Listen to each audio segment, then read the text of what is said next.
ఉత్తరాలు రిలీజ్ చేస్తాను. మళ్ళీ దానికి ఉత్తరం రిలీజ్ చేయడానికి ఏముంది పెద్ద, చేయమంటే మీకు కావాలంటే పంపిస్తాను.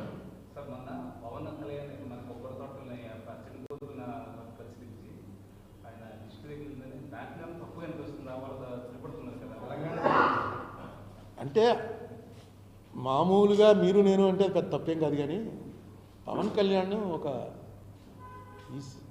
ఆల్మోస్ట్ సీఎం అవ్వాల్సిన వాడు, సీఎం అవుతాడేమో అనేటువంటి అనుమానం నాలాంటి వాళ్ళకు ఉంది, అవ్వాలని కోరిక కూడా ఉంది.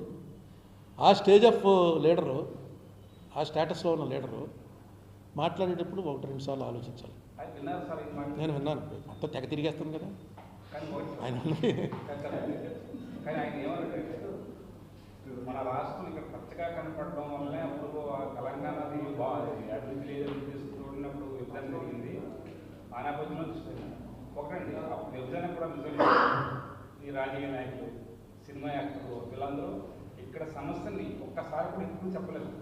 ఏంటి ఇక్కడ తిండి కూడా లేని వాళ్ళు ఉన్నారని, ఇప్పుడు కూడా 1,00,000 మంది తినలేని ప్రజలు ఈ ప్రాంతాల గోదావరి జిల్లాలో కూడా ఉన్నారనేది. మీకు ముంగండిలో ఒక బ్రాహ్మణ కుటుంబంలో ఒక ఆవిడ ఆకర్షించుకుంది. నేను మోర్తాను 98లో ఒక ముంగండిలో పండితులు